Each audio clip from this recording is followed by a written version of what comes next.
There's been a lot of debate about the Los Angeles Lakers team since they became NBA champions last season. Are they going to repeat? Was it a fluke in the bubble? Is LeBron too old to get his fifth ring? Well, so far into the season, I can't say that it's looking too good for the Lakers. They won their last 3 games in overtime, and in 2 of those, LeBron had to force the game to continue. I know that they didn't have Anthony Davis, but this is still a pretty troubling sight for the team because it shows how vulnerable they are without their star player. And it's not like they're reversing hard teams. OKC and the Pistons should be a light afternoon snack. So that brings up the question, exactly how good are the Los Angeles Lakers and how far will they go in the playoffs? Well, let's see. First, let's talk about how the team is right now and what are the reasons for their performance. I know I sounded really negative before, but let's not forget the fact that the Lakers have the second best record in the whole league and are only behind the Jazz by 1 loss. So they are in no way a bad or underperforming team. What is the main thing that makes this Lakers team so elite? Surprisingly, it's not their offense, where they're ranked 16 in the whole league. As we all heard at some point, defense wins championships. And we saw first-hand proof of this last year from Los Angeles, and obviously they only got it better since then.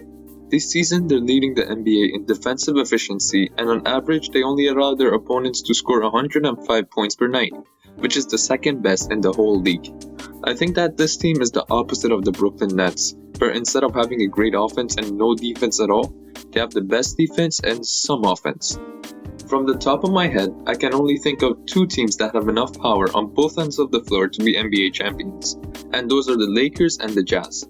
Obviously, like any other team, Los Angeles has some things that they have to improve on, like their perimeter shooting or their defense inside the key. But I'm sure that with Frank Vogel as coach and their great supporting staff, they could easily figure something out by the playoffs. Okay, now that we have an overall idea of how well the team is performing as a group, let's move on to how the players are doing individually. We already all know that this team would pretty much be nothing without LeBron. I have to disagree with those of you who think that Anthony Davis alone could be the face of a franchise because of the fact that we've seen him without another superstar in New Orleans, where he couldn't take the Pelicans anywhere in the playoffs and only reached the postseason twice in his 7 years there. So now that that's established, let's go over LeBron's performance so far into the season. Obviously he's not human and no one should ever be able to be so athletic and good at the game in their 18th season, but well, here we are. He's been averaging 26 points, 8 rebounds, and 8 assists per game, and can basically record a triple-double when he feels like it. It's funny how there are no minute restrictions on him either. In fact, over the past 3 games, LeBron has averaged 40 minutes per game and has played 4 overtimes. Another thing which is shocking me with his game is the fact that he keeps improving instead of losing his touch as he gets older. Aside from his nice little fadeaway, James has been a sniper from 3 this season, shooting close to 39% with 7 attempted threes per game.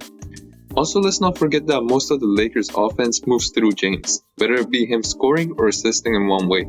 I could go on about how useful LeBron is and how he's the GOAT all day, but that's not why you're here. Next up, we have Anthony Davis, who's one of the frontrunners for Defensive Player of the Year.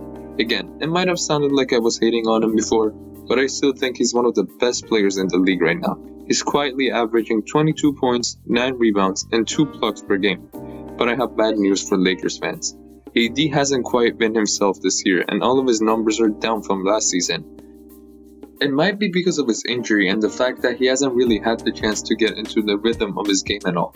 But whatever it is, he's still averaging numbers that would be considered an unbelievable performance for most people in the league.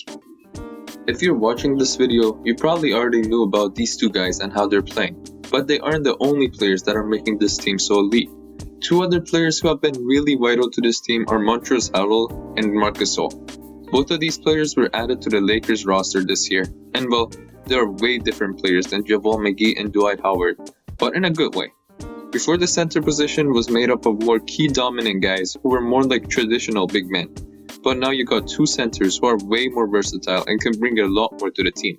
Marc Gasol is one of the best big man passers in the NBA because of his high basketball IQ, and as an added bonus, he can play solid defense on the inside. Let's not forget that he also has championship experience, which is also really useful. Coming off the bench for him, you have last season's 6th Man of the Year, Montrezl Harrell, who is a great big man that can contribute with his ability to catch lobs and run the pick and roll. Also, he brings this energy to the team, which is absolutely phenomenal. His defense isn't the best though, and thinking about it, none of these two centers are exactly great rim protectors, so it'll be pretty interesting to see how it plays out when they're versing teams such as the 76ers or the Nuggets, who both have great centers. Now let's take a look at the two guard positions, where we have Dennis Schroeder and KCP. Now this is something that's going really differently from last season, because now the Lakers actually have proper point guards. Because last year it was LeBron bringing the ball up while Danny Green and Avery Bradley just watched. But now we're actually seeing true guard play coming from the actual guards. Looking at Schroeder, so far he has been averaging close to 15 points in 31 minutes, along with 4 assists and 4 rebounds. He's the third scoring option for the team, and something that stands out about him is his scoring efficiency. Most players have good and bad nights, but with Schroeder, you know that he's going to give you what you expect every single night. So far this month, he's shooting close to 70%, which is absolutely crazy.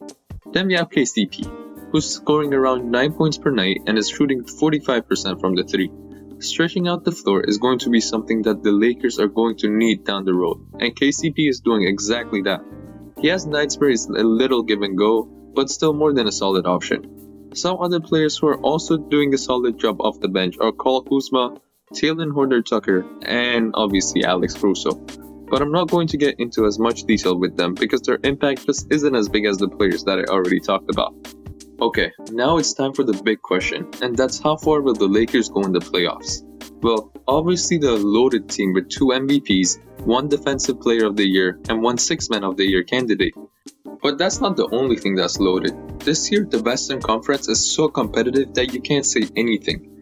You got the Jazz, Clippers, Nuggets, Suns, Portland, and Golden State, who are all great teams and could give you a hard time in a playoff series. But if you look at the whole thing and had to predict something, I'll say the Lakers have a 50% chance of making it to the conference finals and winning it. If they make it to the finals, as much as I hate to say it, I don't see them winning. Sorry to all the Lakers fans. Taking a step back and looking at the West alone, I say their biggest opponent would be either the Jazz with Rudy Gobert and Donovan Mitchell or the Clippers. I know we all want to see a Los Angeles showdown, and I think we're likely to get one this year. Or maybe even a first round series between LeBron and Steph, which is always fun to watch. Whatever it ends up being though, I personally can't really say that the Lakers have a high chance of repeating this year. If you haven't already, make sure to subscribe, and if you got a minute, check out one of the videos on the screen right now, which I'm sure you'll like. Well, that's pretty much it. I'll see you in the next video.